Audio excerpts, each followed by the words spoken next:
Arrancamos la segunda parte de esta reunión, de este espacio de reflexión, como vienen diciendo las compañeras. Les agradecemos que se queden. Ahora hay que ponerle entusiasmo, sí. Y un poquito de azúcar le pusimos también antes en el café. Así que, bueno, las y los invitamos entonces a este segundo panel que hemos intitulado Políticas institucionales de igualdad de género en los sistemas de administración de justicia. Como ustedes escucharon en el panel anterior, hablamos mucho sobre construcción de política criminal, sobre qué hacer en las investigaciones, qué enfoques le tenemos que dar a estos casos. Entonces, la pregunta obvia que nos quedó inclusive cuando armábamos las jornadas es, bueno, ¿cómo nos pensamos para dentro de cada una de las instituciones para asegurar esto? Y ahí encontramos dos dimensiones de esta pregunta, que por eso tenemos el honor de contar con estas inestimables colegas, para pensar, por un lado, cómo hacen las instituciones para asegurar los derechos de las mujeres, tanto como víctimas o como imputadas. Entonces, ¿qué fortalezas tienen que tener las instituciones para lograr eso? Y en segundo lugar, un tema también que nos convoca a muchas de las que estamos acá presentes, cómo se hace para que cada una de las instituciones asegure la igualdad y la paridad en el acceso a los cargos de decisión. Entonces, sobre estas aguas va a transcurrir estas 4 exposiciones. Así que primero vamos a escuchar a Marcela Delange. Les leo algunas cuestiones de su trayectoria. Marcela es abogada por la Universidad de Buenos Aires, es especialista en Derecho Penal y especialista en Políticas Públicas de Seguridad por la Universidad de Buenos Aires. Es especialista en Justicia Constitucional y Derechos Humanos, con orientación en Derecho Constitucional por la Universidad de Bolonia. Es también magíster en Justicia Constitucional y Derechos Humanos por la misma universidad. Es doctora en Derecho Penal y Ciencias Penales de la USAL y postdoctora por el programa de altos estudios postdoctorales en Derecho para doctores iberoamericanos de la Universidad de Bolonia. Es profesora adjunta regular de diversas materias del Departamento de Derecho Penal de esta universidad. Es jueza del Tribunal Superior de Justicia de la Ciudad Autónoma de Buenos Aires, presidenta del Centro de Formación Judicial del mismo tribunal y vicepresidenta de AMJA. Marcela, te escuchamos. Bueno, muchas gracias. Buenas tardes. Yo agradezco la invitación y celebro que en esta jornada podamos abordar no solo el fenómeno de la violencia de género, sino también y sobre todo en este segundo panel, las políticas institucionales de los sistemas de administración de justicia. Es decir, lo que necesitamos adoptar para que la igualdad deje de ser una mera declaración y se traduzca en estándares de funcionamiento que además sean medibles, verificables. Necesitamos empezar a sustentar con datos objetivos lo que declamamos en los congresos. Cuando hablamos de políticas institucionales, no hablamos de intuiciones, mucho menos de intenciones, sino de decisiones concretas de gestión. ¿Cómo seleccionamos y promovemos? ¿Cómo organizamos el trabajo? ¿Cómo evitamos sesgos en la toma de decisiones? ¿Y cómo medimos los resultados? Esa es, si se quiere, la diferencia entre hablar de perspectiva de género y construir capacidades institucionales para aplicarla de modo constante. Parto de una premisa sencilla. No se trata de un debate teórico. En sociedades atravesadas por desigualdades estructurales como la nuestra, el sistema de justicia corre el riesgo de reproducirlas si no incorpora herramientas institucionales que corrijan esos sesgos. El Poder Judicial es un ejemplo de esto. Dicho de otro modo, la neutralidad formal no siempre alcanza. Lo que importa es la capacidad real del sistema para garantizar derechos en condiciones de igualdad puertas adentro. Estas políticas se traducen en un significativo impacto directo en situaciones bien concretas, en particular en el acceso a justicia y la tutela judicial que representan ambas la puerta de entrada del servicio de administración de justicia y la necesidad de respuesta inmediata. Y cuando quienes buscan esa tutela son mujeres o niñas que atraviesan situaciones de violencia por motivos de género, el acceso a la justicia suele enfrentar barreras que limitan su efectividad y generan consecuencias de largo alcance que repercuten en su autonomía y bienestar futuros. En ese contexto, la denuncia no suele ser la primera estrategia para resolver una situación de violencia. En la mayoría de los casos que recibimos en la justicia, las mujeres y niñas llegan al sistema luego de haber intentado otras vías privadas que han fracasado y luego de haber pasado por un sinnúmero de agencias estatales que no lo han detectado o peor, lo han ignorado. Y cuando finalmente denuncian, se enfrentan con barreras para acceder a dispositivos de atención y asesoramiento adecuados y gratuitos, con perspectiva de género, y sobre todo para sostener denuncias en procesos judiciales que demandan muchos años. Es decir, a todo esto tenemos que sumar un problema institucional clásico. Cuando existen hijos en común, la denuncia por violencia doméstica suele derivar en millones de otras causas. Por ejemplo, en la justicia de familia, para discutir cuidados, alimento, vivienda y si se imponen medidas restrictivas de acercamiento por desobediencia. Esto genera también muchas causas penales. Sin una coordinación adecuada, ese desdoblamiento puede hacer que se pierda de foco el elemento central que motivó el acercamiento a la justicia, la violencia. Y en no pocos casos aparece la revictimización. Se introducen estereotipos de género al evaluar su desempeño como madre, en lugar de poner el foco en la protección de derechos y en la respuesta a la agresión. Esto sucede muy a menudo en las causas penales, donde lo que está en juego ahí es el cumplimiento de los deberes parentales en los delitos que se llaman de comisión por omisión, porque la madre no ha respondido a los estándares de una buena madre, la que todo lo sabe, la que todo lo sacrifica, la que todo lo puede. Esto nos lleva a muchas causas penales donde lo que encontramos son condenas por haber elegido una pareja violenta, por no haber estado cuando ocurría la violencia sobre sus hijos. Yo les propongo, si esto les interesa, discutirlo en otro encuentro.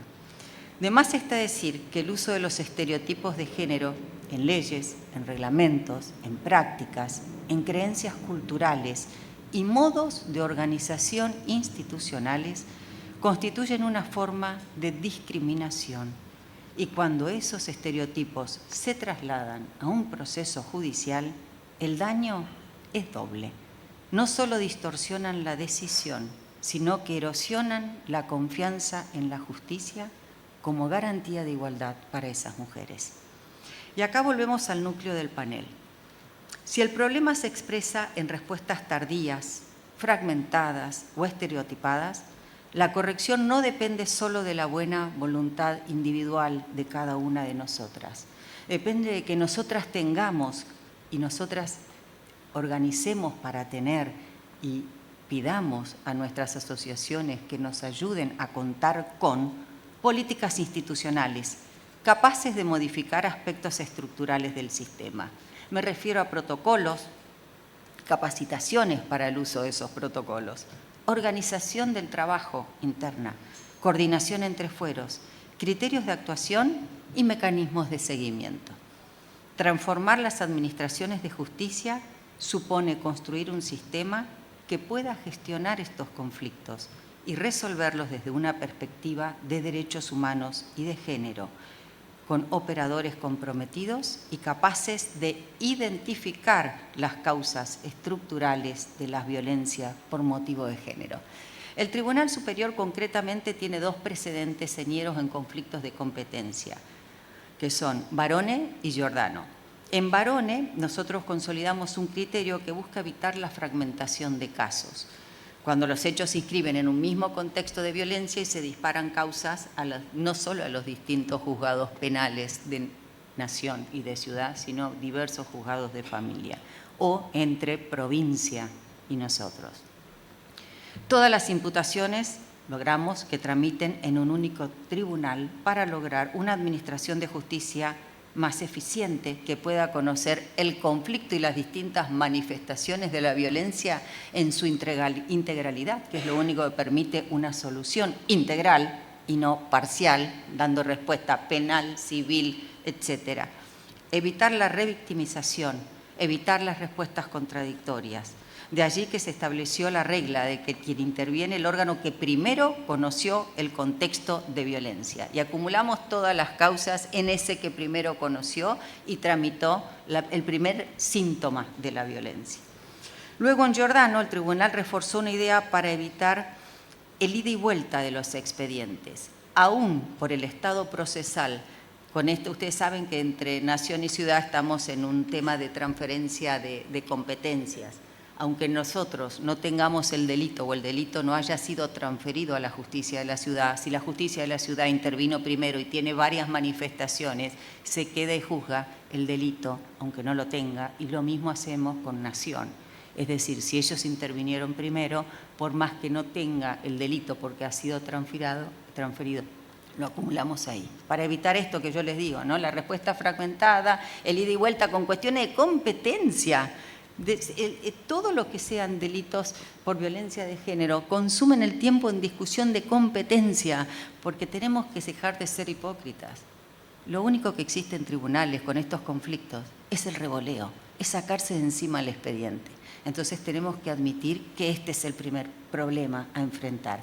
Y esto con políticas judiciales, institucionales, que tengo el privilegio de integrar al Tribunal Superior de Justicia, bajamos una línea clara y ya no pueden seguir discutiendo quién, cómo ni cuándo.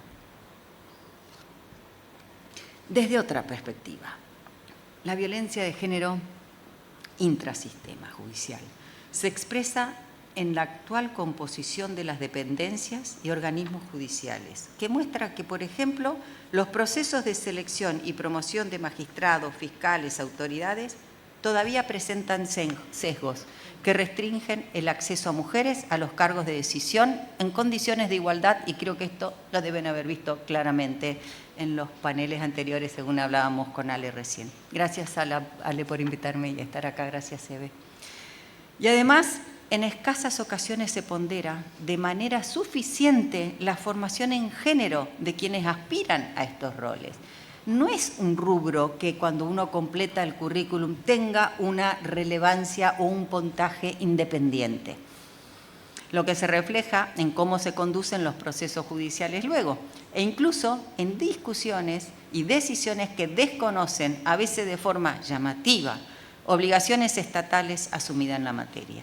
Por eso también importa quiénes integran los espacios de decisión. Que existan más mujeres en el Poder Judicial responde en primer lugar, y para mí en el único lugar, al principio de igualdad, al principio de no discriminación y a la exigencia de oportunidades reales de acceso a cargos de conducción en condiciones no discriminatorias, y responde además a una razón institucional, la única. La diversidad en los órganos de decisión mejora la calidad deliberativa y la legitimidad del servicio de justicia. En la generalidad del Poder Judicial y Administración de Justicia de toda la República Argentina existe disparidad de género en los cargos de máxima autoridad, lo que se traduce en una falta de inclusión de las mujeres en el poder de decisión. Es a partir de esto que necesitamos tomar más decisiones institucionales que deriven en buenas prácticas. Decisiones que yo llamo, en el mejor sentido de la palabra, decisiones de lucha, que nos lleven a tomar conciencia del rol que como mujeres del Poder Judicial, mujeres asociadas, ocupamos en la sociedad. Y esto es así porque la primera buena práctica que debemos llevar a cabo es la de asociarnos, mujeres asociadas, como acto político. Esta asociación de mujeres, que tengo el honor de integrar, se traduce en encuentros, jornadas, charlas e incluso espacios de toma de decisiones institucionales para las mujeres, lo cual debemos seguir construyendo y fomentando. Y tener el coraje de hacerlo, porque cuando tenemos reuniones y tenemos que salir a apoyar a alguien, las palabras que se utilizan están muy cuidadas para que no suenen mal y para que no, y tienen que tener el consenso de, entonces tenemos que sentirnos más fuertes, porque el apoyo que se necesita es institucional y tiene que ser claro, categórico, contundente para llegar y para ser oído. Y yo agradezco a las mujeres que dirigen estas asociaciones porque brindan mucho tiempo, mucha energía, que no todos estamos dispuestos a conceder. Gracias ambas. La paridad de género va mucho más allá de lo cuantitativo. Como hemos visto, la mera adopción de leyes y políticas públicas no cambiará la discriminación estructural y sistemática contra las mujeres. Para eliminar este contexto de subrepresentación en el que nos hallamos insertas, en este caso, las que formamos parte del Poder Judicial, tenemos que involucrarnos nosotras mismas, porque la igualdad de género atraviesa todos los ámbitos de la vida social, no solo se agota acá en el sistema judicial. ¿Conocen muchas mujeres decanas de facultades? ¿Conocen muchas mujeres empresarias? ¿Conocen muchas mujeres famosas en la religión? No es solo este el ámbito donde no tenemos representación. Preguntémonos por qué.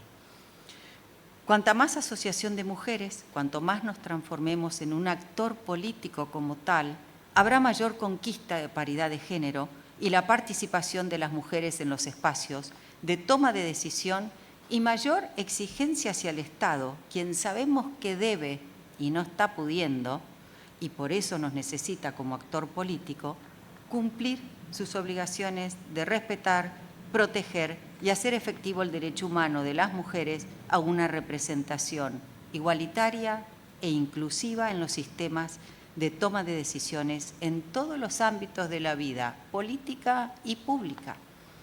Pero también hace falta visibilizar la matriz cultural de desigualdad en que estamos inmersos como sujetos sociales, con el corrimiento del velo de la ignorancia que encubre, tras una igualdad formal, una profunda desigualdad en muchos otros aspectos de la vida. No necesitamos cupo. Por ello, una de las tareas pendientes en el camino hacia la igualdad es el permanente señalamiento de las mil y una maneras insidiosas en que se reproduce la desigualdad. En la existencia de estereotipos que encasillan y afectan la dignidad de las mujeres, en las falsas situaciones igualitarias que encubren un reparto bastante desigual en tiempos, oportunidades, en recursos, en responsabilidades. En este punto adquiere un rol fundamental las instituciones de capacitación, de formación, de difusión, que tienen a su cargo no solo la puesta en práctica de programas generales, obligatorios, como la Ley Micaela, que es solo un piso, pero no es un techo, sino que pueden convertirse en foros de permanente discusión, difusión y desarrollo de pensamiento crítico en torno al funcionamiento del servicio de justicia. Yo quiero contarles que en mi condición de jueza del Tribunal Superior, además presido el Centro de Formación Judicial y aquí tenemos una capacitación en género muy específica que luego va a desarrollar Ale García porque hemos firmado un convenio para que esta herramienta llegue específicamente a la formación de los abogados que litigan. Y lo hicimos a nivel internacional con OIT y ONU Mujeres. Por esto que les digo que estamos buscando alianzas nacionales e internacionales en la conquista de los derechos de la mujer. Aquellos espacios de asociación, también estos de reflexión, como el que celebramos hoy, son necesarios porque nos invitan a pensar y reflexionar, a intercambiar ideas y proyectos para reducir la desigualdad en la órbita jurisdiccional. Estamos hablando de licencias laborales que tengan en cuenta las tareas diferenciadas domésticas y de cuidado que asumen o se imponen a las mujeres y que pese a que en los últimos tiempos se registran promisorios avances en una distribución más equitativa, que hoy distan de ser compartidas. Lo único que sabemos es que los varones han logrado que sus licencias para acompañarnos en esas tareas también vengan en aumento. Que acompañen o no en las tareas está por verse. Luego, protocolos específicos o áreas especializadas que permitan que las mujeres puedan denunciar situaciones de violencia en el entorno laboral. El Tribunal Superior empezó con la elaboración de un protocolo junto a los ministerios públicos de violencia institucional interna. Entonces tenemos un canal para denunciar este tipo de situaciones protegiendo a las víctimas. Áreas u observatorios orientados a recabar información objetiva de la situación de las mujeres y las problemáticas de género, tanto en la prestación de justicia como en la participación de mujeres en el Poder Judicial. Pero estos observatorios tienen que dejar de observar, tienen que producir información estadística con perspectiva de género. Y nosotros tenemos que difundirla y sustentar con datos esas estadísticas. Dispositivos que permitan acompañar a las mujeres y faciliten su reinserción en el trabajo luego de la maternidad, instalación de lactario, subsidios para jardín, incorporación de mecanismos de selección de herramienta de equiparación que permitan compensar las eventuales desventajas en términos de antecedentes, publicaciones, docencia, investigaciones que suelen afectar a las mujeres durante los años en que se dedican a la crianza de sus hijos. En suma, nuestra sociedad se ha sentado durante muchos siglos en una estructura social de poder en la cual los varones han monopolizado los distintos recursos económicos, políticos, de saber, religiosos y simbólicos, y se han encargado de hacer los contactos políticos para acceder a los concursos en los partidos de fútbol y los cafés y los asados que ellos tienen y que nosotras no estamos pudiendo generar. Esto ha perpetuado una situación de crónica desigualdad entre los géneros que se ha naturalizado y que recién en las últimas décadas ha comenzado a ponerse en cuestión. En esta tarea de la deconstrucción, cada paso adelante requiere para su consolidación de nosotras, de estas redes, porque necesitamos sostenimiento y compromiso permanentes. En ese ámbito, las mujeres que hemos accedido a cargo de decisión tenemos un rol fundamental que jugar. En primer lugar, nuestro trabajo, nuestro laburo cotidiano, nuestra praxis judicial es un mensaje político, pero político en el buen sentido y con todo el peso que tiene la política. Es un testimonio tangible, es concreto, está cargado de sentido respecto a los modos posibles de organización institucional del Estado y el rol que las mujeres podemos adquirir. Al mismo tiempo, nos compete a nosotras sostener viva esta discusión, impulsarla, profundizar el examen, el pensamiento respecto a nuestra práctica, las instituciones en las que nos desenvolvemos y el grado en que éstas combaten o reproducen desigualdades y vulnerabilidades derivadas del género. Para esto debemos multiplicar los espacios de reflexión, de discusión y sobre todo fomentar y sostener la conformación de redes de mujeres que puedan trabajar coordinadamente, compartir experiencias e impulsar el proyecto colectivo a la igualdad. Por último, el diagnóstico de las desigualdades y barreras derivadas del género debe traducirse en medidas y herramientas concretas, tanto en la prestación del servicio de justicia como en el funcionamiento de nuestras instituciones, de cara a sus propias integrantes, magistradas, funcionarias y empleadas. Es fundamental que compartamos estas herramientas. Yo estoy convencida de que el éxito en esta tarea depende de la capacidad de actuación colectiva de las mujeres, que podamos poner en marcha, desarrollar, sostener, de nuestra habilidad para encontrar consensos e impulsar objetivos comunes y también de constituirnos, en definitiva, en una voz institucional clara, potente, que transmita objetivos comunes y además que lo haga de manera convincente y sobre todo democrática. Muchas gracias.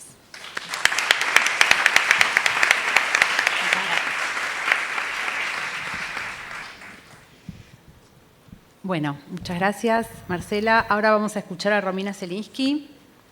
Te paso, Romina. Romina es... Ahí, no, está bien. Ahí. Igual, ¿tenés micrófono? ¿Tenés tu micrófono? Ah, entonces te lo paso. Te presento y te lo paso. Romina es abogada por la Universidad de Buenos Aires y especialista en violencia familiar por la Universidad del Museo Social Argentino. Desde noviembre de 2012 es directora general de Políticas de Género del Ministerio Público Fiscal de la Nación. Además es docente de posgrado en la Universidad Nacional de José C. Paz y publicó artículos sobre género, violencias y acceso a la justicia.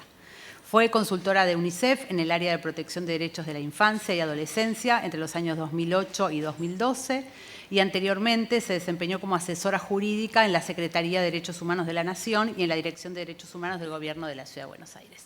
Romy.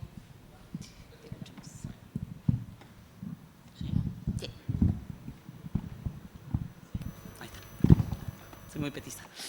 Bueno, buenas tardes a todas, a todos y a todes. Es un placer para mí estar compartiendo este panel y estas jornadas. Quería agradecer muy especialmente a FUN, a AMJA y a la facultad, y particularmente a Ricardo, a Susana, a Alejandra y a Karina por la organización y por la convocatoria.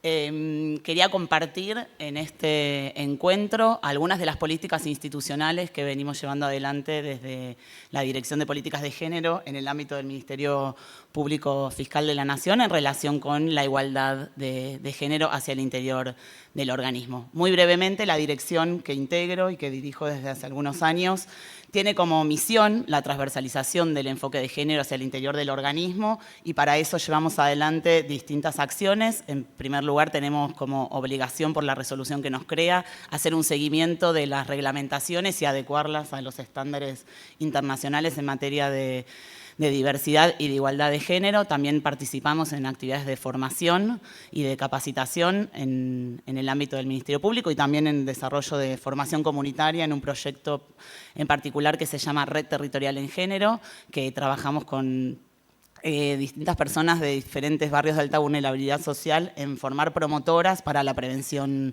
de la violencia. En relación con la jornada de hoy voy a compartir brevemente, por el tiempo que tenemos para este panel, 3 políticas de igualdad que venimos llevando adelante en el Ministerio Público. Tengo una breve presentación que tal vez ayuda para... Ah, no, esto pasa, ¿eh? La primera tiene que ver con la reforma del régimen de licencias. Es una reforma que hicimos hace muchísimos años, de hecho está cumpliendo 10 años y por eso actualmente nos encontramos revisándola. En segundo lugar, cómo se implementó en el ámbito del Ministerio Público el cupo laboral para personas travestis, transexuales y transgéneros, porque entendemos que las políticas de igualdad no solo tienen que ver con las mujeres y varones cis, sino también incorporar a la diversidad sexual. Y por último, la participación de mujeres en los concursos de magistratura, esto que mencionaba Marcela recientemente sobre la importancia de que haya más mujeres, pero no solamente más mujeres en términos cuantitativos, sino mayor presencia de mujeres con una formación específica.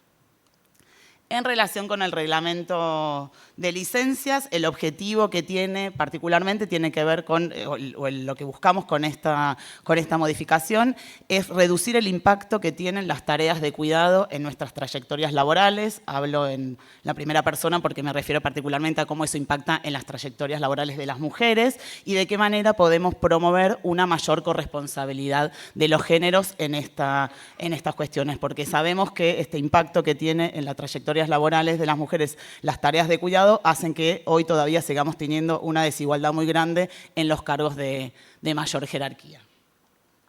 En lo concreto, la reforma tuvo como principal modificación en esto de actualizarla de acuerdo a la normativa vinculada con el matrimonio igualitario, con la Ley de Identidad de Género y con el Código Civil vigente del año 2015, la modificación de las licencias de paternidad y maternidad por licencias de nacimiento de hijos o hijas. Esto tuvo que ver justamente con la necesidad de incorporar para personas gestantes y no gestantes. Entonces, de esta manera, nosotras pudimos incorporar a la diversidad de familias, específicamente a las familias conformadas por parejas del mismo sexo.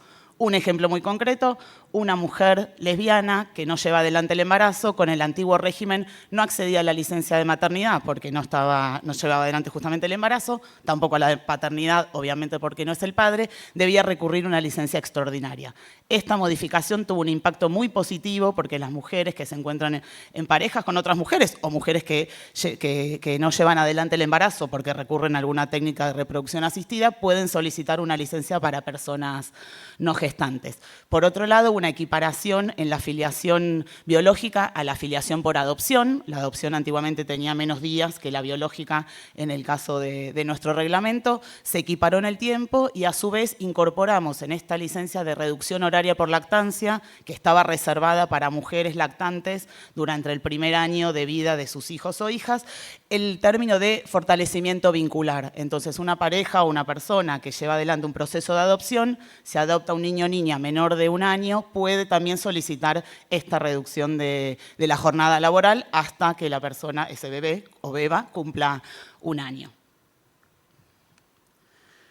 Además, el reglamento incorporamos nuevas licencias, una licencia que en realidad más que una licencia es una justificación de inasistencia por violencia de género para aquellas mujeres que se encuentran atravesando una situación de violencia y deben ausentarse de su espacio laboral, que no tengan que recurrir, por supuesto que esto es un derecho, ¿no? Si una mujer no quiere contar la situación, solicitará una licencia médica en el caso que lo requiera o por días particulares si hizo una denuncia y deba recurrir a hacer algún trámite judicial. Pero de esta forma lo que buscamos es visibilizar una problemática y aquellas mujeres que se animan a pedir esta licencia puedan recibir algún tipo de acompañamiento institucional.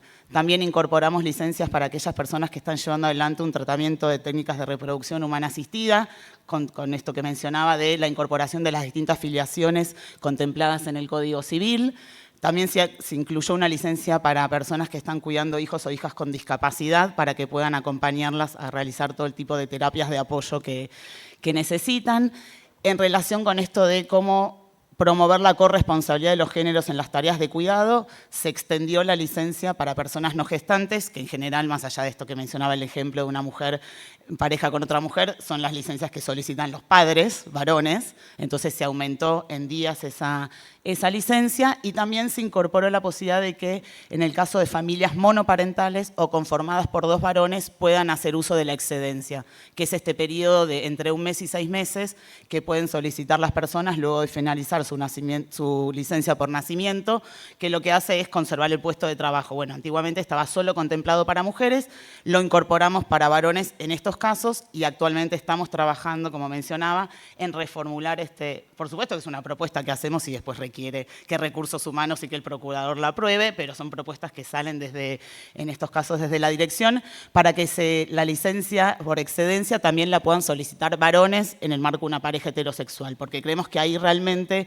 es posible, de algún modo, empezar a que tengan mayor tareas de cuidado y que se hagan cargo. No solamente que tengan más días, sino que realmente puedan hacerse cargo en esa crianza. Y por otro lado, en esta nueva reforma que estamos trabajando también, incluimos una licencia para el acceso a la salud integral de las personas trans.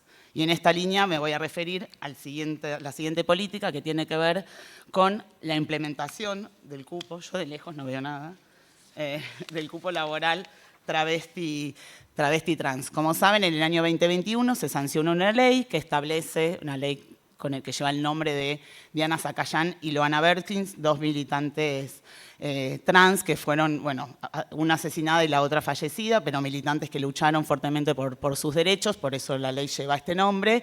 Es una ley que vino de algún modo a reparar esta histórica discriminación que sufren las personas travestis y trans y que tiene muchísimas restricciones y en particular en el acceso al trabajo.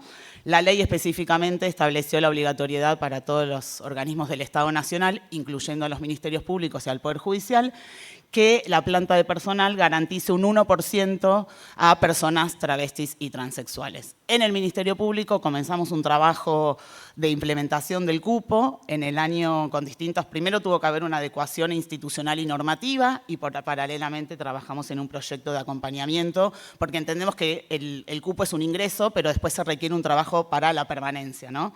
En muchos casos son personas que tienen su primer contacto con un trabajo formal en una institución sumamente formal, valga la redundancia, entonces la importancia de hacer un acompañamiento más cercano.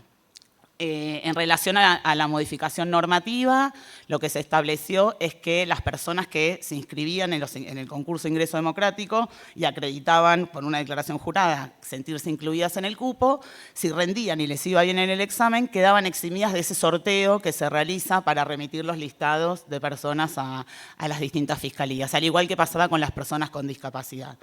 Esto era una manera de no garantizar un ingreso, porque después las personas requerían tener una entrevista con él o la fiscal titular de la causa, entonces de la Fiscalía. Entonces, en el año 2023 se aprueba una resolución que efectivamente implica la implementación del cupo y se otorgan 35 contratos en relación de dependencia distribuidos a lo largo de todo el país, porque se buscó federalizar esta política para que sean ocupados exclusivamente por personas trans en el organismo.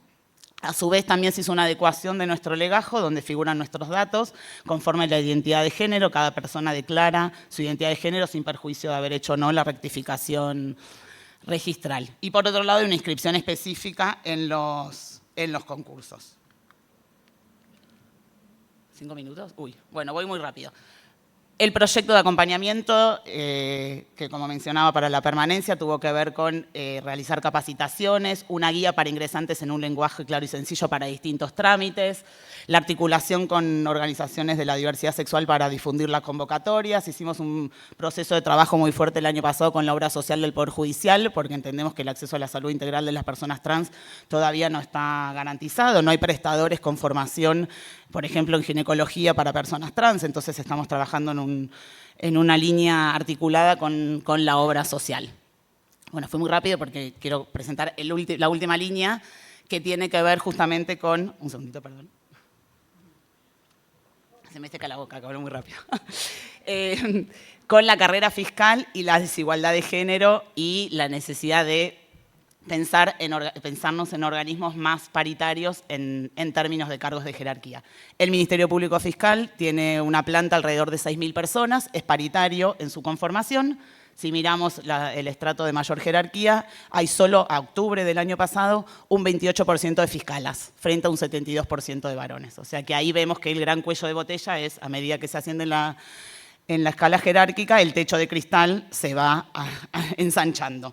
Para eso, desde el Ministerio Público, desde la dirección, venimos trabajando en distintos diagnósticos, esto que mencionaba Marcela, justamente la necesidad de contar con datos para pensar en políticas. El estudio que realizamos sobre la participación de las mujeres en el acceso a los cargos de magistratura, analizamos 17 años de concursos, desde el primer concurso hasta el año 2016, y nos dio como un resultado principal es la baja cantidad de inscripciones femeninas. Lo mencionaba también la doctora Estela Maris Martínez en su presentación hace un ratito. Solo el 26% de las inscripciones corresponden a mujeres. Esto es un periodo de 17 años, o sea que es una de cada 4 personas que concursan son mujeres, y así todo, las mujeres que concursan tienen muy buenos resultados en sus exámenes, como pueden ver, integran el 60% de las ternas, pero luego cuando la terna pasa al Poder Ejecutivo, la designación desciende nuevamente un 27%. Por eso la importancia de seguir trabajando desde nuestro lugar en fomentar mayores inscripciones, porque entendemos, como decía también la doctora Estela Maris Martínez, que cuantas más mujeres concursen, más mujeres integren las ternas, más difícil para el Poder Ejecutivo no designarlas. Va a quedar como más expuesta esa situación. Trabajamos también a partir de ese estudio en una encuesta que hicimos a todo el Ministerio Público Fiscal. Esto quedó publicado, los resultados, en una serie de publicaciones que se llaman cartografías de género. Una de las líneas de la encuesta tuvo que ver con cómo es la trayectoria de la carrera profesional. Y ahí particularmente una de las preguntas tenía que ver a las personas que están en condiciones de concursar, ¿por qué no concursan? Las mujeres y los varones que contestaron, el primer motivo tenía que ver con no sentirse preparados o preparadas para ejercer el rol. Eso fue bastante paritario en términos de respuesta. Cuando fuimos a analizar la respuesta de que no concursan porque ven dificultades para compatibilizar ese rol con las tareas de cuidado, el porcentaje de mujeres que contestó eso ascendió al 27% frente a un 13% de varones. O sea que ahí vemos que el impacto de las tareas de cuidado sigue siendo, por supuesto, mucho mayor en las mujeres. Estos diagnósticos nos permitieron pensar en una política concreta de modificación del reglamento de concursos, y eso se vio traducido en una resolución que aprobó el procurador en noviembre del año 2022, particularmente en temas de género. Lo que quiero resaltar, que también lo mencionaba la doctora Estela Maris Martínez, que se hizo para la Defensoría, es que se extendió el plazo de inscripción cuando en el primer llamado concurso las mujeres inscriptas no alcanzan al 30%. Eso fue una política muy positiva porque, como podrán ver, sí, ya terminó. Desde que está implementada esa resolución, en el periodo que fue del 2022 al 2025, se produjeron 5 llamados a concursos. Esto implica muchísimas vacantes porque algunos concursos eran concursos múltiples. En todos el primer llamado no se alcanzó ese 30%. En ese plazo extendido se superó ampliamente ese número. Por eso vemos que las mujeres tal vez no llegan a inscribirse en el primer llamado, pero se ven motivadas a inscribirse cuando el plazo se extiende exclusivamente para ellas. Para poder conocer esos motivos, estamos actualmente trabajando en un nuevo proyecto de metodología cualitativa. Estamos trabajando en armar una encuesta nueva para funcionarias y funcionarios para conocer realmente cuáles son las situaciones y sus percepciones en relación con los concursos, y luego en entrevistas en profundidad para las propias mujeres que tal vez tienen cargos de fiscales subrogantes o son funcionarias hace muchísimo tiempo, pero que no están concursando, poder pensar de manera conjunta si la necesidad tiene que ver con un acompañamiento integral, con que tengamos encuentros, como mencionaba también la doctora Delange, en redes de mujeres, que fiscalas que tienen ya su trayectoria puedan ser mentoras de estas secretarias y que podamos aumentar este número de inscriptas, que creemos que va a impactar en tener una mayor igualdad y mayor paridad. Nuestro desafío es seguir avanzando hacia organismos más igualitarios, tanto en su desempeño institucional como en el acceso a los cargos de magistratura. Muchas gracias.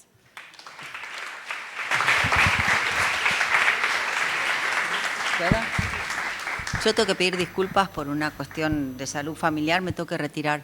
Y quiero hacer una acotación muy personal en esto.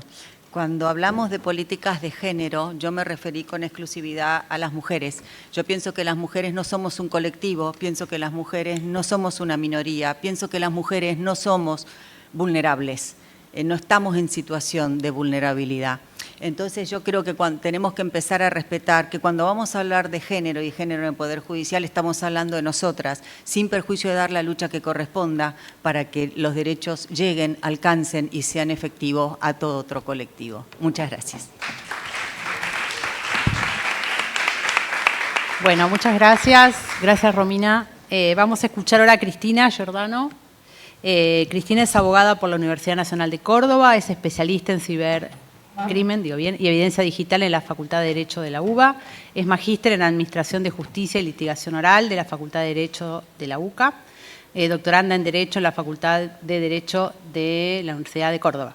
Es docente de la Cátedra de Derecho Procesal Penal de la misma universidad y es jueza de Cámara del Tribunal Oral en lo Criminal Federal número 3 de Córdoba y ex jueza del Juzgado de Control en Violencia de Género y Familiar número 1 también de la provincia de Córdoba. Te escuchamos. ¿Está el micrófono? ¿Está ahora? Ah, sí. Bueno, yo me voy a poner de pie, voy a ser breve, voy a presentar un caso que les traje del Tribunal Oral, un caso que tuvo juicio en el 2024. Me voy a ubicar acá porque me es más fácil para ser más corta y concreta. Yo vengo de la provincia, donde me desempeñé en el Foro Penal, en el Poder Judicial de la provincia de Córdoba, de donde es la doctora Eve Flores, camarista del Foro Penal también, nuestra presidenta de AMJA. Agradezco la invitación de AMJA y de UFEN y de Alejandra y de todos los que han participado. Todo lo que presentó la doctora Lange en cuanto a la fragmentación de la respuesta que damos en el Foro Penal, lo viví, casi 300 juicios abreviados que apostamos a una respuesta más coordinada con el Fuero de Violencia Familiar en Córdoba y el Fuero de Familia, todo un recorrido que significó mover obstáculos constantemente por cuestiones burocráticos nuestros y también por la dificultad que tienen los propios protagonistas de cada caso en cuanto a limitaciones de documentación, de ubicación, de prejuicios para llegar a la justicia. Y no dejaba de ser una respuesta nueva, la de las políticas de género, para mucha gente, sobre todo los sectores más marginales, que no conocían todos estos dispositivos. Luego pasé a la Justicia Federal y lo que les traigo hoy, porque vengo un poco en representación de este nuevo rol que tengo, que la verdad que lo estoy estrenando, pero busqué un caso que es muy llamativo, ahora les voy a explicar qué significa detrás de la lona, y lo puse para que llamara un poco la atención. Es un circo ambulante. La lona es la lona del circo. Porque tenemos algunos casos que no dejan de ser distintos al común, que también los hemos visto en la provincia, como son los prostíbulos o la trata callejera. Este es un caso que nos llamó la atención y es un caso que relativamente de éxito, podemos decir, porque llegó a juicio, tuvo condena, la sentencia quedó firme y hubo alguna reparación de las víctimas, mínimo, pero reparación. La defensora que acompañó a estas 3 víctimas, la defensora del Fuero Federal de Víctimas, presentó una acción civil, algo también fuera de lo común, y acompañó a las víctimas y las sostuvo hasta el cobro de alguna suma de dinero que le significó, por supuesto, que algo mínimo en todo lo que ellas habían padecido. Este es un circo ambulante, pobre. El imputado era de tercera generación, había nacido tanto él como su padre en el circo, sus padres vivían, también participaban del circo. El acusado, 50 años, que iba por los pueblos de la provincia de Córdoba. No es un circo cordobés, venía de otra provincia, pero los hechos se dan dentro de la provincia, en pueblos. Llega, por supuesto, al tribunal oral, porque es el tribunal de sentencia. Se instruyó en una fiscalía federal del interior, y lo llamativo es, lo que rescato como éxito, es la buena articulación que hubo, sobre todo los profesionales, psicólogos y los asistentes sociales. No tanto de la justicia, que no hicimos ninguna maravilla, pero sí los profesionales que no solo se coordinaron entre ellos, sino que buscaron a las víctimas una y otra vez hasta encontrarlas, porque bueno, por miedo, por vulnerabilidad, por falta de medios, desaparecían. Y ellos sostuvieron que el caso llegara a juicio. Entonces, dentro de lo que era la consigna de hoy, rescatar la importancia de la articulación, no solo del Poder Judicial, sino de los organismos de apoyo. El perfil del imputado era un dueño y socio del circo, Unión, ese era el nombre del circo, tercera generación. El modus operandi legal era la captación y retención bajo la fachada comercial legítima. El caso se tramitó y llega al tribunal oral como de trata. Después el fiscal, al final de la audiencia, en sus alegatos, cambia la calificación legal a reducción de la servidumbre de las 3 víctimas que se trató en este caso, porque el elemento típico de la captación no se daba. Cómo eran captadas, él salía con un altoparlante, lo que todos hemos visto, sobre todo de chicos, porque ya en las grandes ciudades no están, con un altoparlante buscando quienes querían trabajar en el circo. Las víctimas se acercaban al circo buscando fundamentalmente habitación y comida. La imputación trata de personas. El agravante 1 es la cantidad de víctimas, eran 3. El 2, el estado de embarazo de una de las víctimas. Tercero, la situación de vulnerabilidad preexistente y el ejercicio de violencia física, psicológica y amenazas. Me voy a limitar a leer lo que está acá porque es mucho más conciso que lo que yo puedo decir. La matriz de perfil de las víctimas era una focalización sistemática. Una de las víctimas, una madre soltera joven, institucionalizada en su niñez. Una cosa re interesante esto. ¿Cómo llega esto a la justicia federal? Pandemia 2020, la víctima llama al 0800 del Polo de la Mujer en la ciudad de Córdoba, desde Altagracia, una ciudad que está a 35 kilómetros de la ciudad. La atiende una profesional llorando. Había habido algunos casos, como estábamos en el encierro, graves, donde había que acudir a las víctimas porque hubo 2 casos fatales en ese momento, que cuando llegaba el servicio la víctima no respondía y en uno de los casos falleció. No fue este el caso. La atiende una psicóloga por la gravedad, la chica se larga a llorar. Bueno, estaba con una nueva pareja que la estaba golpeando. A raíz de este caso, ella la va a visitar al otro día, se traslada por el nivel de angustia que percibía en el llamado y la poca información que daba, y la chica en ese momento cuenta lo que había vivido varios años antes. Estos hechos ocurren en el 2015 y 2016 en el circo. Y la angustia más grande que tenía era un aborto al que le había forzado el imputado dueño del circo. Esta psicóloga coordina, inmediatamente entra acá en la Protex y la Secretaría de Trata, y sostiene a la víctima hasta la Cámara Gesell, colaboración que hizo la provincia de Córdoba, el Fuero Penal, para que pudiéramos escuchar a estas víctimas con todo el apoyo legal, porque otra frutilla que tiene es que en la audiencia Tuve que detener 2 veces al abogado defensor del imputado, que no tenía ninguna formación en género.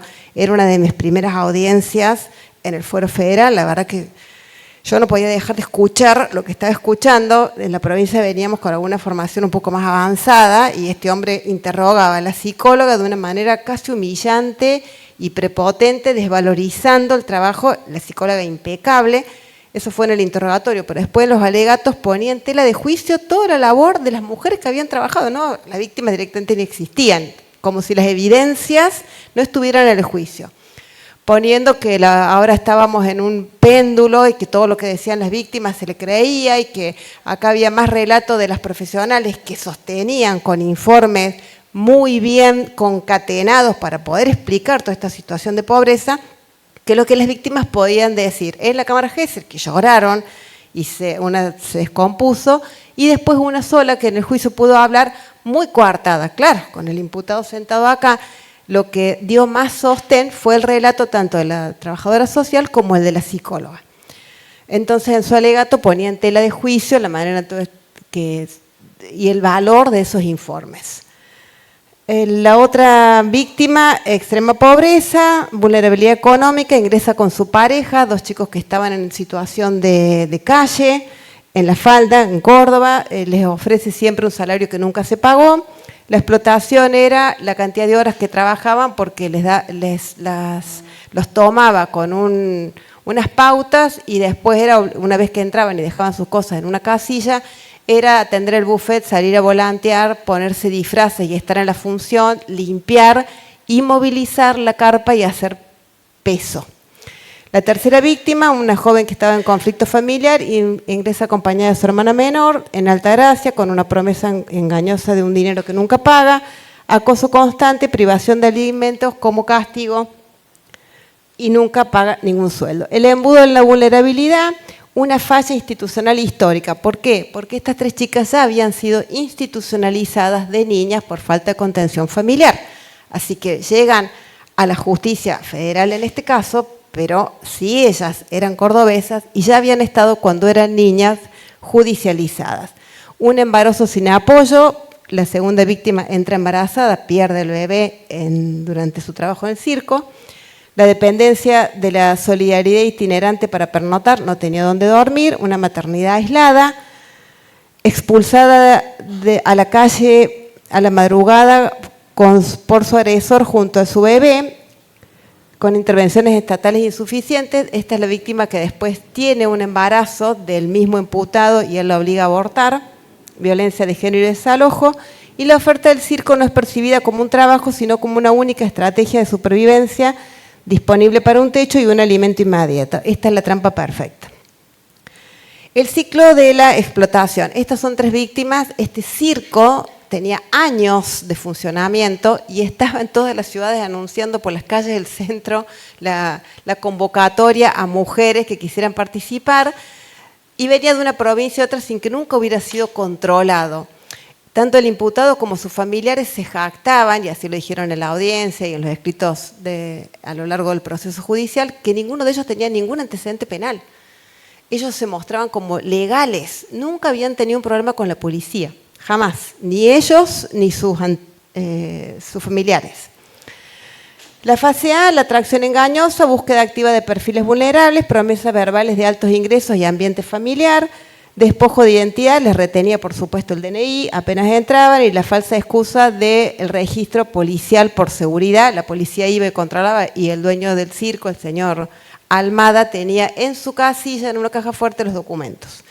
La dependencia biológica, el control de los alimentos, el hambre se utiliza como una herramienta disciplinaria. Jornada de más de 16 horas, creación de una narrativa de deuda, porque les estaba dando estadía y comida. El circo no tenía función todos los días, entonces los días que tenía función, ahí era la explotación y la falta de comida. Jornada de más de 16 horas, creación de una narrativa, ya lo dije. La geografía de control, había distintas casillas, una donde estaba él con su mujer y tenía los documentos, había acceso a otra comida distinta, y las casillas donde ellos estaban se llovía, cables, toda la vulnerabilidad, comían en un balde, dormían en una alfombra. Todo esto a 2 kilómetros del centro de la ciudad, que Altagracia es una ciudad con mucho control de espectáculos públicos y nadie había abierto ninguna casilla porque si no se veía dónde estaban durmiendo, y aparte había mucha gente que concurría a la noche a esa función. La construcción de la ilusión, esto también es interesante. La coartada del imputado se basó en romantizar la vida nómade y en negar tajantemente la simetría de poder. Somos como la familia Ingalls, es el trabajo más sano del mundo, sin drogas, ni alcohol, ni violencia. Estamos habituados en la mayoría de los casos a asociar la trata o estas situaciones de vulnerabilidad al alcohol o a las drogas, a la venta de drogas, el narcomenudeo de tantas mujeres que vuelven a vender porque tienen como un recurso para poder alimentar a sus hijos o de trabajo. No tiene rejas, decía él, uno entra y sale cuando quiere. Es normal que se les pida el DNI, por si aparece la policía, tener identificado al personal. En todos los circos funciona igual, cada uno se les arregla con la comida, se les paga en efectivo siempre. La ilusión versus la realidad, la matriz probatoria, el mito, la declaración del imputado. Me faltan, creo que son 3 slides y termino. La realidad, evidencia y testimonio. Uno entra y sale, ¿qué decían las víctimas? Testificó que les decían que no podían salir porque pertenecían al circo. Fugas realizadas en la clandestinidad, así se van las 3 víctimas del circo. Control policial rutinario, era lo que decía él. Una de las víctimas declara que encontró una caja oculta en la casilla de Almada con múltiples celulares y DNI retenidos permanentemente. Ella lo saca, una de las víctimas saca el acta de nacimiento de su nene y se va a la noche. Pagos puntuales en sobre todos los domingos, eso declaró él. Testimonios confirman promesas falsas, semanas enteras trabajando por un plato de comida de baja calidad. Trabajo sano para familias y niños, familias Ingalls, explotación de jornadas de 16 horas, hacinamiento sin agua corriente, castigos mediante privación de alimentos. La violencia de género como herramienta de sometimiento. Hostigamiento y castigo, la suspensión de labores y por ende de alimentos ante la negativa de las víctimas a mantener relaciones sentimentales o acceder a demandas. Él tenía muy normalizado que podía entrar a la casilla y que podía acceder sexualmente a las víctimas. Hasta se sorprendía, aunque ustedes no lo crean, una persona que tenía una escolaridad media, pero sabía escribir, leer y expresarse muy bien en la audiencia, medio que le llamaba la atención que nosotros dijéramos, porque por supuesto la respuesta de siempre, esto fue en el año 2024 en la audiencia oral, decían que las víctimas no se habían negado a mantener relaciones con él y que él era una persona interesante y que era el dueño del circo. Una declara que una vez no se niega porque tenía hambre y le ofrecía milanesa con papas fritas. Rudeza y consecuencias, imposición de trabajos de extrema exigencia física, mujeres embarazadas, una sufrió una pérdida, la víctima tercera, porque él la manda a hacer fuerzas para desarmar la carpa cuando se trasladaban de un pueblo al otro. Control reproductivo forzado, a una de las víctimas lo obliga a ir, y esa fue una prueba y una evidencia contundente, porque coincide todo con la constancia de la historia clínica del Hospital de Altagracia, donde la chica tuvo el legrado. La fuga, rompiendo el cerco, la caja fuerte donde sacan los documentos, la protagonista es una de las víctimas, el detonante durante tareas de limpieza ve y encuentra su DNI y el acta de nacimiento de su hijo, recupera la identidad de su hijo y sale escapando hacia la terminal de ómnibus de una manera encubierta. La otra víctima, con el marido, que es la que había tenido el aborto por la fuerza que había hecho, no necesita ella recurrir al médico, por eso de ese aborto son sus testimonios y no hay otra prueba. Un chofer que el dueño del circo había contratado para el paseo por la ciudad del altoparlante, ve cómo vivían y les ofrece ir a la casa de él y salen escondidos a la noche durante la función. Se sacan los disfraces, se suben a la camioneta de él y se van a la casa de él. Nano, que es este chofer, ofrece su propio hogar como refugio seguro de las víctimas, escapan escondidas aprovechando la ausencia. El rol de los organismos del Estado, intervención y protección. Rol clave de la Protex, junto a fuerzas de seguridad en la recolección de pruebas, identificación de las redes de explotación y procesamiento judicial de los responsables, descubrimiento de la estructura delictiva. La asistencia y reparación a las víctimas, una intervención de organismos sociales y de derechos humanos que conforman una red de contención clave. Esta red brindó refugio, apoyo psicológico, asesoría legal y reinserción social, permitiendo sostener a las víctimas en el tiempo y que pudieran declarar en juicio. La conclusión es que la intervención coordinada es fundamental para romper el ciclo de impunidad, rescatar a las víctimas y asegurar el acceso a la justicia y la reconstrucción de sus vidas. Acá termino. contarles que nos dejó muchas enseñanzas a todos, no solo la sensibilidad que provocó, sino que a veces tenemos situaciones que no son las más típicas, que esconden trata, servidumbre, abuso sexual, y todavía nosotros que estamos con este tema hace tantos años no las vemos. Gracias.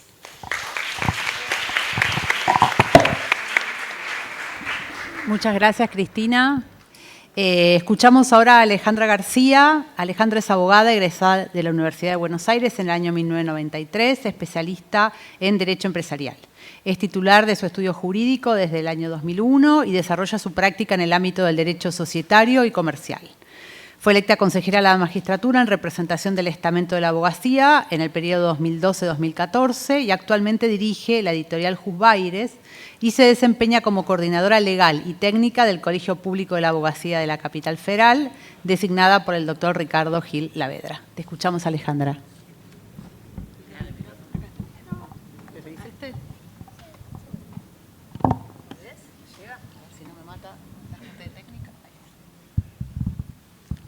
Bueno, buenas tardes. Cuando hablamos de violencia de género en el sistema de justicia solemos pensar en tribunales, defensorías, fiscalías, pero quienes ejercemos esta profesión también formamos parte de este sistema. Somos un engranaje más del sistema de justicia. Por eso quiero agradecerle a AMJA que nos haya invitado, bueno, también acá al fiscal, que nos hayan invitado a dar nuestra mirada desde el Colegio Público de la Abogacía, que es la institución que regula el ejercicio profesional en esta jurisdicción, que este año además cumple 40 años desde que tenemos el control de la matrícula, nos autocontrolamos la matrícula los abogados y abogadas, y que además nunca fue presidido por una mujer, casualmente, pese a que tenemos paridad en la composición de nuestras listas. Hablando un poco de lo que decía Marcela, lo que decía Romina. Pero bueno, hace 4 años llegamos a la conducción del colegio y empezamos a trabajar en políticas de igualdad porque además entendemos que esto debe reflejarse tanto en la formación profesional como en el ejercicio. En esta línea, el doctor Gil Lavedra lo primero que hizo fue cambiar nuestra denominación pública, éramos Colegio Público de Abogados, y impulsó que empezáramos a llamarnos Colegio Público de la Abogacía. ¿Por qué? Porque esta denominación buscaba reflejar de manera más inclusiva a quienes componemos la matrícula. Casi les diría que también en la composición de la matrícula tenemos paridad. Bueno, no había nada hecho en esta materia en el colegio, entonces incorporamos una capacitación obligatoria, que sé que Córdoba también la tiene en su colegio público, en su colegio de abogados, una capacitación obligatoria en materia de género y violencia contra las mujeres. Esta capacitación, bueno, es una pena que Marcela se haya ido, pero pudimos implementarla muy rápidamente en ese momento con un convenio de cooperación que tenemos con el Centro de Formación Judicial de la ciudad, que preside Marcela, que nos brindó el acceso a un programa que ellos ya tenían desarrollado para la justicia de la ciudad. Además quisimos dar un paso más y creamos un instituto de estudio, un instituto de estudio de género. No les voy a contar los debates que esto provocó. O sea, debates ásperos, que daban muchas veces lo encaraban las mismas matriculadas. Así que fue un debate realmente áspero y solo la convicción y el empuje del doctor Gil Lavedra, que estaba muy convencido de que teníamos que avanzar en ese sentido, permitió que pudiera aprobarse. Acá les quiero contar algo gracioso, digamos gracioso. En el mismo tiempo se creó un instituto que se llama Instituto de la Moda. Esto a los señores del colegio público les pareció bárbaro, no sé, creyó que eran cosas de chicas. Una pena que no hayan leído el contenido porque se trataba del derecho más tradicional, que es una industria que mueve millones en inversión en todo el mundo, agrupaba en ese estudio materias muy tradicionales de estudio del derecho, como el derecho marcario, los contratos comerciales, pero bueno, el nombre no les pareció tan terrible como el de estudio de género y ese pasó rápido. En el otro tuvimos que dar, hay 2 consejeras y la vicepresidenta del colegio que participan además de ese instituto. Tuvimos que dar una ardua batalla y por suerte el doctor Gil Lavedra una vez más nos acompañó en ese reclamo. Y hoy ese estudio funciona, está dirigido por la doctora Carmen Storani y por la doctora Liliana Tojo. Tiene mucho interés de los matriculados y bueno, empezó su desarrollo un poco golpeado, pero allí estamos. Bueno, también, como les había dicho antes, formación profesional y práctica del ejercicio de la abogacía, quisimos y conseguimos hacer un registro de abogadas y de abogados y abogadas especialistas en violencia y discriminación. Para hacer esto hubo que acompañarlo de un programa específico de capacitaciones gratuitas para aquellos abogados y abogadas que quisieran capacitarse en esa área del derecho, acompañar mejor a las víctimas. Para eso otra vez recurrimos a Marcela y las capacitaciones las pudimos hacer con el Centro de Formación Judicial y tenemos actualmente 32 abogados y abogadas capacitadas en violencia y discriminación. Esta capacitación además es periódica, tuvimos una primera capacitación en Derecho Civil, en Derecho Penal y un último bloque sobre violencia laboral. Así que fue una experiencia exitosa que además continúa. Justamente la experiencia demuestra que las políticas de igualdad resultan más efectivas cuando las instituciones trabajamos en conjunto. Sí, el Poder Judicial, las instituciones académicas y los colegios profesionales cooperamos entre nosotros, creo que vamos a poder seguir avanzando. Porque en definitiva, la igualdad de género en el sistema de justicia no se trata solo de aplicar normas. Esto lo vimos en la exposición de Marcela, de Romina. Con aplicar las normas simplemente no alcanza. Es también una cuestión de, en nuestro caso, formación profesional, cultura institucional y responsabilidad de todas las personas que integramos este sistema. Por eso, lo que venía hoy a contarles acá, que desde la abogacía tenemos un papel que cumplir y lo estamos cumpliendo, o por lo menos eso intentamos, así que muchas gracias.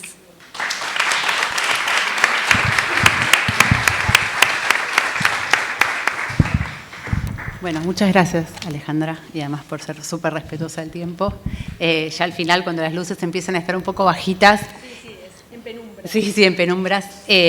Bueno, primero, nunca me presenté. Mi nombre es Agustina Rodríguez, yo soy coordinadora general de la UFEM, del Ministerio Público Fiscal, y tengo el honor y la responsabilidad de hacer, prometo en muy poquitos minutos, algunas conclusiones generales sobre la jornada de hoy, que fue súper rica, súper interesante, pero bueno, también para pensar después, cada una y cada uno se lleva a su casa propuestas que podamos hacer para seguir trabajando en esto, ¿no? Como, digamos, todas pensamos o nos dimos cuenta que no eran exposiciones académicas, que no veníamos acá solo a contar qué hacemos, sino también a pensarlo en términos más propositivos. Entonces, el primer punto que fui marcando y que creo que coincidimos todas es en la importancia de esta reflexión colectiva multiagencial.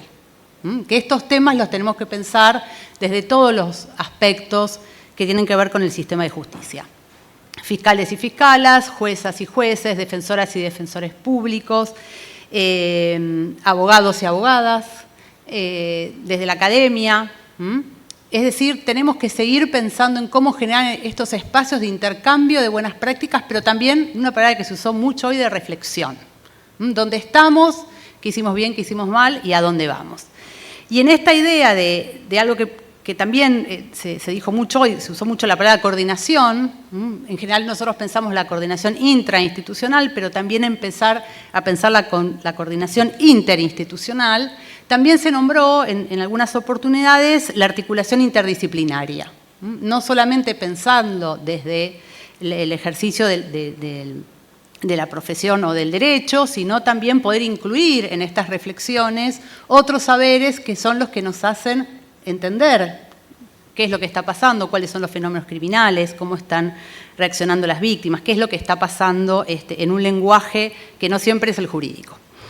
En ese sentido también hubo muchas propuestas, por supuesto, de capacitación, y esta idea que traían también con Marcela de capacitaciones conjuntas, no pensar cada institución por separado como un conocimiento privado e individual, sino poder también que las capacitaciones pensarlas como un espacio de intercambio, pero sobre todo de espacios de intercambio de conocimiento diario, ¿no? De algo que decía Marcela, de la praxis jurídica diaria. ¿Qué es lo que está pasando hoy en cada uno de estos lugares? Y eso me lleva quizá al segundo punto que desarrolló Marcela, que es el de la generación de espacios de asociación, lo que ella llamó de espacios de lucha.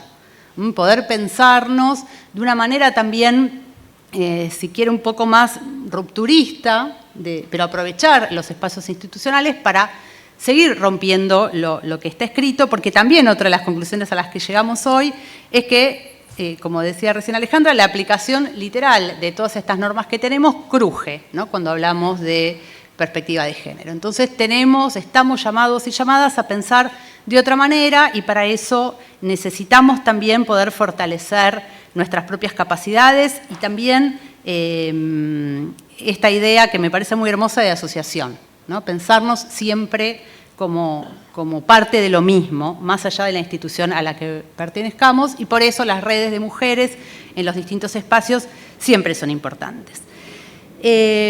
Otro aspecto que salió es el de generar o instar, desde el lugar de cada una y cada uno, políticas públicas con evidencia, con datos, saber de qué estamos hablando, saber sobre qué queremos generar algún impacto, porque si no siempre repetimos un poco lo conocido y nunca vamos a lograr ningún cambio, ¿no? Entonces, que los cambios en los reglamentos, que en general son la forma que tenemos, que conocemos los abogados y las abogadas, de intervenir, que eso sea además a partir de conocer cuál es la información con la que contamos, o producir información para hacer cosas que sirvan.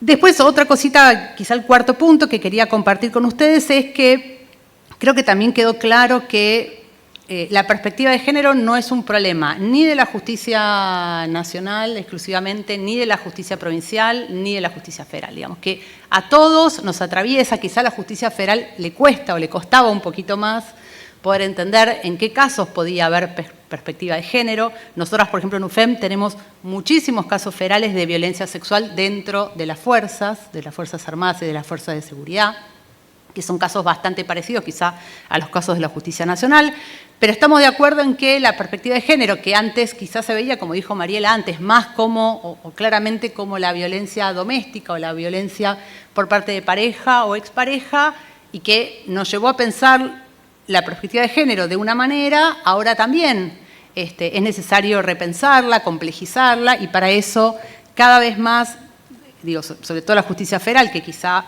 tenía menos casos, tiene que involucrarse en pensar estos casos. Y como también surgió hoy, porque la perspectiva de género no tiene que ver solamente con las mujeres víctimas, sino también con las mujeres imputadas y con las testigos. ¿Qué es lo que tenemos que cambiar de la forma en la que estamos investigando o juzgando los casos, pensando también en cómo impacta el género y otras interseccionalidades en las mujeres imputadas?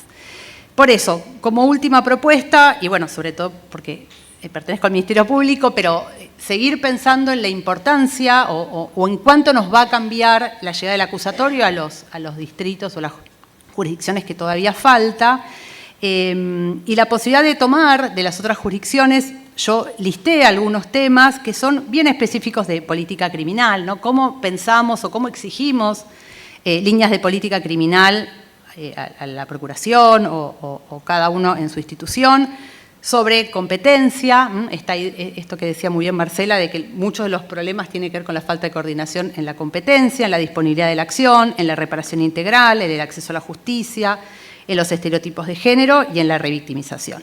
Me parece que esos son los desafíos que tenemos por delante y tenemos que pensarlos de nuevo, todas juntas, todos juntos, sabiendo esto, que lo que aprendimos también acá en la facultad y lo que ya logramos y que tenemos en leyes no es suficiente, y estamos llamados todos y todas para cambiarlo y hacer una justicia centrada en las personas. Así que les agradezco muchísimo que hayan llegado hasta acá.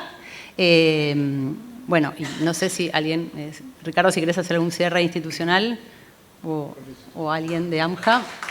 Gracias.